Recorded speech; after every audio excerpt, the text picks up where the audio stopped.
നാരായണം നമസ്കൃത്യ നരം ചൈവ നരോത്തമം ദേവീം സരസ്വതീം വ്യാസം തതോ ജയമുദീരയേത്.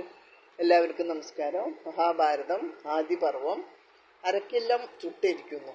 ഇപ്രകാരം 1 വർഷം കഴിഞ്ഞു.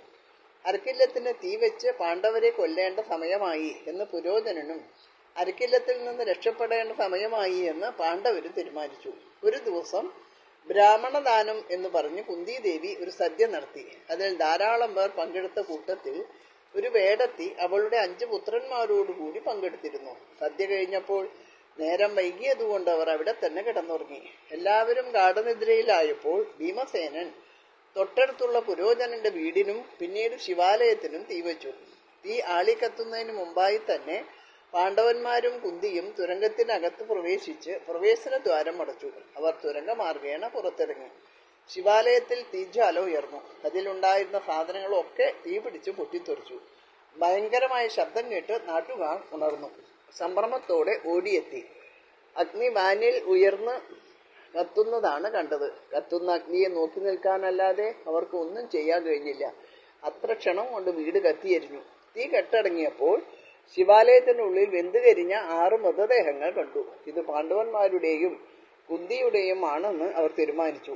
തൊട്ടടുത്ത വീട്ടിൽ പുരോചനന്റെ മൃതദേഹവും ഉണ്ടായിരുന്നു. നാട്ടുകാർ കഠിനമായി വിലപിച്ചു. അവർ പറഞ്ഞു, നല്ലവരായ പാണ്ഡവരെ ദുര്യോധനന്റെ ആജ്ഞപ്രകാരം ഗ്രഹത്തിന് തീ വെച്ച് കൊന്നിരിക്കുന്നു. എന്തൊരു ഹീനമായ പ്രവൃത്തി! അവരെ ചുട്ടുകരിക്കുന്നതിന് കൂട്ടുനിന്ന പുരോചനനും വെന്തു മരിച്ചിരിക്കുന്നു. ഇതാണ് ദൈവനീതി. പാണ്ഡവന്മാരുടെ മരണവാർത്ത അസ്തിനപുരിയിലെത്തിയപ്പോൾ എല്ലാവരും വിലപിച്ചു. ചിലർ ആത്മാർത്ഥമായും മറ്റു ചിലർ കപടമായുമാണ് കണ്ണീരൊഴുക്കിയത്. പാണ്ഡവന്മാരെ സ്നേഹിച്ചിരുന്ന ജനങ്ങളെല്ലാം വാവിട്ട് നിലവിളിക്കുകയും ധൃതരാഷ്ട്രരെയും ദുര്യോധനാദികളെയും പഴി പറയുകയും ചെയ്തു.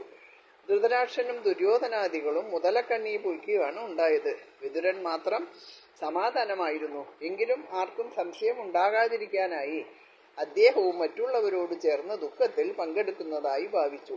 പാണ്ഡവന്മാരുടെ ശവസംസ്കാരത്തിനും ശേഷക്രിയകൾ ചെയ്യുന്നതിനും മറ്റുമായി പ്രത്യേകം ആളുകളെ വാരണാവതത്തിലേക്ക് അയച്ചു. വേടത്തിയുടെയും മക്കളുടെയും മൃതദേഹങ്ങൾ കുന്തിദേവിയുടെയും പുത്രന്മാരുടെയും മൃതദേഹങ്ങളാണ് എന്ന് ധരിച്ച് സംസ്കാരക്രിയകൾ നടത്തി. പൊതുവായുള്ള ദുഃഖത്തിൽ പങ്കെടുക്കുമ്പോഴും പാണ്ഡവരുടെ ശല്യം ഒഴിഞ്ഞല്ലോ എന്നോർത്ത് ധൃതരാഷ്ട്രനും ദുര്യോധനാദികളും ഗൂഢമായി സന്തോഷിച്ചു. ഇനി ഹിഡിംബനും ഹിഡിംബിയും. അരക്കില്ലത്തിൽ നിന്ന് തുരങ്കം വഴി പുറത്തു കടന്ന കുന്തിദേവിയും പാണ്ഡവന്മാരും ഇരുട്ടത്ത് തപ്പിത്തടഞ്ഞ് കാട്ടിലേക്കാണ് പോയത്. അവർ ഘോരമായ വനത്തിൽ എത്തിച്ചേർന്നു. അവരെല്ലാം ക്ഷീണിച്ച് തളർന്നിരുന്നു. എങ്കിലും പ്രഭാതമാകുമ്പോഴേക്ക് വാരണാവതത്തിൽ നിന്നും കഴിയുന്നിടത്തോളം ദൂരത്തിൽ എത്തേണ്ടിയിരുന്നതുകൊണ്ട് വഴിയിലെങ്ങും വിശ്രമിക്കാൻ നിന്നില്ല. അമ്മയുടെയും സഹോദരന്മാരുടെയും ക്ഷീണം മനസ്സിലാക്കിയ ഭീമൻ അമ്മയെ തോളിലേറ്റിയും നകുല സഹദേവന്മാരെ ഒക്കത്തുവെച്ചും യുധിഷ്ഠിരന്റെയും അർജുനന്റെയും കൈക്കു പിടിച്ചും കൊണ്ട് വഴിയിൽ കണ്ട തടസ്സങ്ങളെല്ലാം കാലുകൊണ്ട് തട്ടിത്തെറിപ്പിച്ച് യാത്ര തുടർന്നു. പുലർച്ചെയായപ്പോൾ അവർ ഗംഗാതീരത്തിലെത്തി. നദി കടക്കുന്നതിനെ പറ്റി ആലോചിച്ചുകൊണ്ട് നിൽക്കുമ്പോൾ ഒരാൾ അവരുടെ അടുത്തെത്തി വന്ദിച്ചു. നദിയിൽ ഒരു പായ്വഞ്ചി കിടക്കുന്നത് ചൂണ്ടിക്കാണിച്ചുകൊണ്ട് അയാൾ പറഞ്ഞു, ഈ വഞ്ചിയിൽ കയറി നമുക്ക് അക്കരയ്ക്ക് പോകാം. നീ ആരാണെന്ന് യുധിഷ്ഠിരൻ ചോദിച്ചപ്പോൾ താൻ വിതുരനാൽ നിയുക്തനായവനാണ് എന്നും അദ്ദേഹത്തിന്റെ നിർദ്ദേശപ്രകാരമാണ് വഞ്ചി തയ്യാറാക്കിയിരിക്കുന്നത് എന്നും അയാൾ അറിയിച്ചു. കൂടാതെ വിതുരൻ പറഞ്ഞയച്ചിരുന്ന അടയാളവാക്യം യുധിഷ്ഠിരനോട് പറഞ്ഞു. അത് കേട്ടപ്പോൾ യുധിഷ്ഠിരന് അയാളെ വിശ്വാസമായി. അവരെല്ലാം വഞ്ചിയിൽ കയറി മറുകരയെത്തി. തങ്ങളുടെ ഇളയച്ചന് തങ്ങളോടുള്ള സ്നേഹം മനസ്സിലാക്കിയ യുധിഷ്ഠിരൻ ഇളയച്ചനോട് തങ്ങൾക്കുള്ള സ്നേഹവും നന്ദിയും അറിയിക്കാൻ ദൂതനെ ചട്ടം കെട്ടി മടക്കി അയച്ചു. ഭാഗീരഥിയുടെ അക്കരെ എത്തിയ അമ്മയും മക്കളും വീണ്ടും നടന്നു. അവർ ഒരു കാനന പ്രദേശത്ത് എത്തി. വിശപ്പും ദാഹവും മൂലം കൂടുതലായി ഒരടി പോലും നടക്കാൻ കഴിയാതെ അവർ ഒരിടത്തിരുന്നു. ഭീമൻ അവരെയെല്ലാം എടുത്ത് പടർന്ന് പന്തലിച്ചു കിടന്ന ഒരു പേരാലിന്റെ ചൂട്ടിലാക്കിയിട്ട് പറഞ്ഞു, നിങ്ങൾ ഇവിടെ ഇരുന്ന് വിശ്രമിക്കുക. ഞാൻ എവിടെയെങ്കിലും പോയി വെള്ളം കൊണ്ടുവരാം. ഹംസങ്ങളുടെ കൂജനം കേൾക്കുന്നുണ്ട്. അടുത്ത് എവിടെയെങ്കിലും പുഴ ഉണ്ട് എന്നാണ് തോന്നുന്നത്. ഭീമൻ ഹംസങ്ങളുടെ പൂവൽ കേട്ട സ്ഥലം നോക്കി നടന്നു. അവർ മനോഹരമായ തടാകത്തിന്റെ തീരത്തിലെത്തി. അതിലിറങ്ങി കുളിച്ചു, വെള്ളവും കുടിച്ചു. താമര ഇലകൾ കൊണ്ട് കുമ്പിളുണ്ടാക്കി അതിൽ ജലവും നിറച്ച് പേരാലിൻ ചോട്ടിലേക്കും മടങ്ങി. അവിടെ കണ്ട കാഴ്ച ഭീമന്റെ ഹൃദയത്തെ വേദിക്കാൻ പോരുന്നതായിരുന്നു.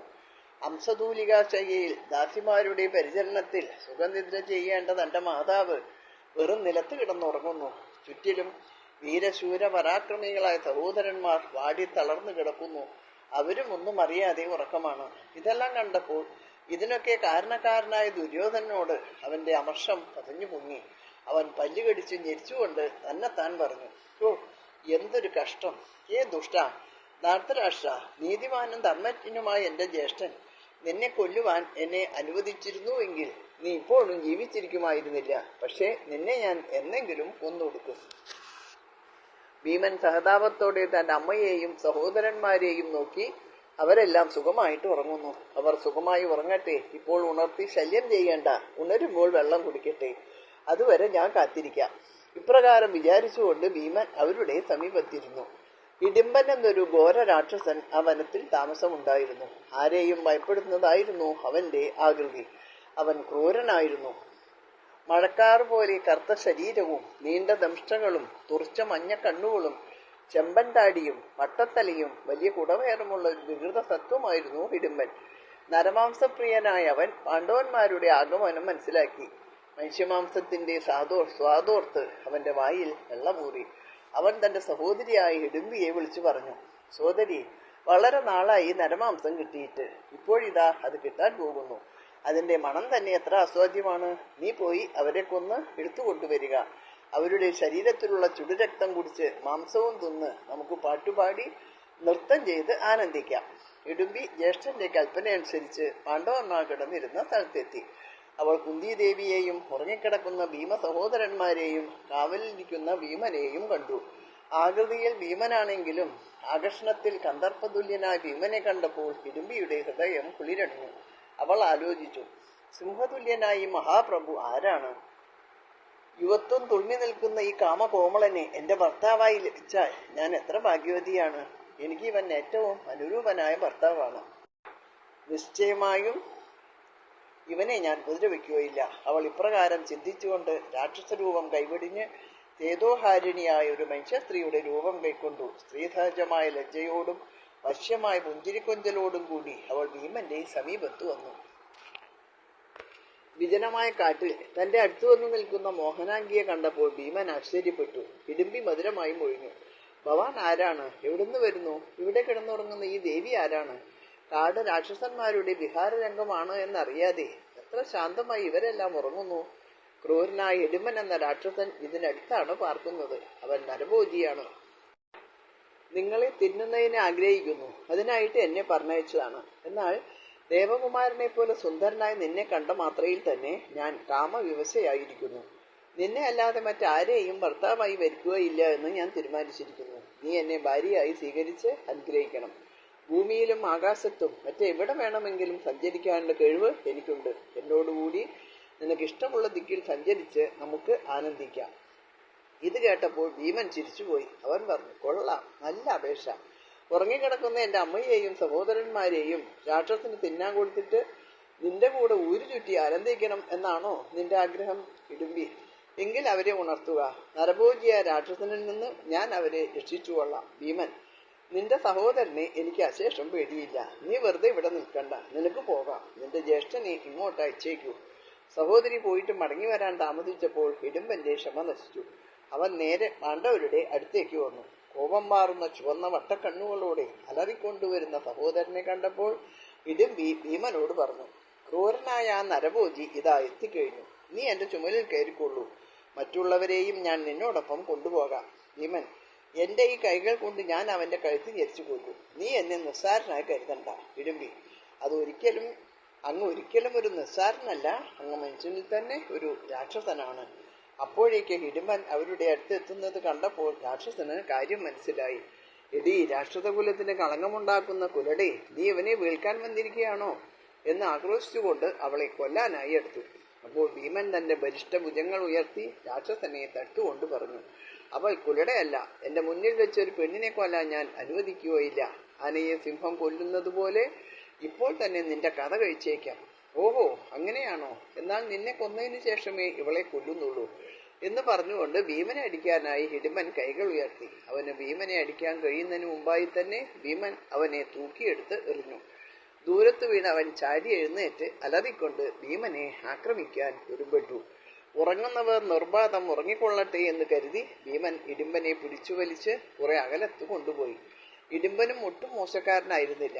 മരങ്ങൾ പിഴുത് അടിച്ചും കല്ലുകൾ അടർത്തി എറിഞ്ഞും ശക്തമായ മുഷ്ടികൾ കൊണ്ടിടിച്ചും അവർ തമ്മിൽ ഭയങ്കരമായി പോരാടി. ഇവരുടെ പോരാട്ടം കൊണ്ട് ആ ഘോരവനമാകെ വിറയ്ക്കുന്നത് പോലെ തോന്നി. ഇടിമ്പി ഉറങ്ങുന്നവരുടെ അടുത്തെത്തി കുന്തിയുടെ സമീപം ഇരുന്നു. പോരാട്ടത്തിന്റെ ഘോരമായ ശബ്ദം കേട്ട് കുന്തി ഉണർന്നു. തന്റെ സമീപത്തിരിക്കുന്ന സുന്ദരിയായ ഇടുമ്പിയെ കണ്ടു. കുന്തി ആശ്ചര്യത്തോടെ അവൾ ആരാണ് എന്ന് ആരാഞ്ഞു.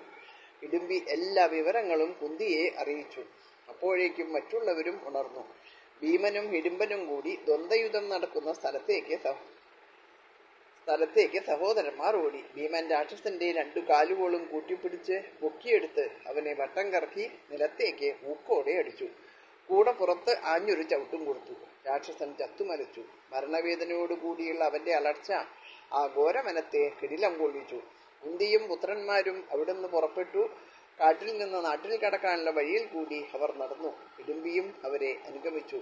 കുറച്ചു ദൂരം ചെന്നപ്പോൾ ഭീമൻ ഇടുമ്പിയോട് പറഞ്ഞു, നീ എന്തിനാണ് ഞങ്ങളുടെ കൂടെ വരുന്നത്? തിരിച്ചു പോകുന്നതാണ് നിനക്ക് നല്ലത്. പോയില്ലെങ്കിൽ ഇടുമ്പനെ കൊന്നതുപോലെ നിന്നെയും ഞാൻ കൊല്ലും. കടോൽക്കജ ജനനം. ഇടുമ്പി ഭീമനിൽ അനുരക്തയായി കഴിഞ്ഞിരുന്നു. അവൾ അവളുടെ ഹൃദയഭാരം കുന്തിദേവിയുടെ മുമ്പാകെ ഇറക്കി വെച്ചു. അവർക്ക് അവളിൽ അനുകമ്പ തോന്നി.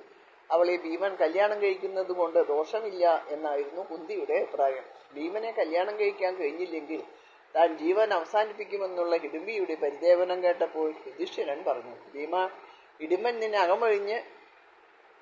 നിന്നെ അകമഴിഞ്ഞ് സ്നേഹിക്കുന്നു. നീ അവളുടെ സഹോദരനെ കൊന്ന് അവളെ അനാഥയാക്കി. അതുകൊണ്ട് നീ അവളെ കല്യാണം കഴിക്കണം. ഇടുമ്പിക്ക് ഒരു പുത്രൻ ഉണ്ടായിക്കഴിഞ്ഞാൽ പിന്നെ താൻ അവളുടെ ഭർത്താവായിരിക്കുകയില്ല എന്നുള്ള വ്യവസ്ഥയിൽ ഭീമൻ അവളെ കല്യാണം കഴിക്കാമെന്ന് സമ്മതിച്ചു. യുധിഷ്ഠിരൻ ഇടുമ്പിയോട് പറഞ്ഞു, പകൽ മാത്രം നീയും ഭീമനും കൂടി ഒരുമിച്ച് കഴിച്ച് കൂട്ടിക്കൊള്ളുക.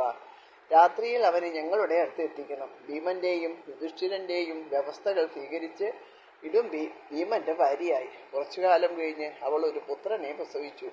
ബാല്യത്തിൽ തന്നെ അവൻ യൗവനയുക്തനായി. കൂർത്ത ചെവി, വലിയ വായ്, തുറിച്ച കണ്ണ്, തീക്ഷ്ണമായ ദംഷ്ട്ര, പെരും കാലുകൾ എന്നിങ്ങനെയുള്ള അവയവങ്ങളോടുകൂടിയ ഒരു വിചിത്ര ജീവിയായിരുന്നു അവൻ. അവന്റെ ശബ്ദം കർണകഠോരമായിരുന്നു.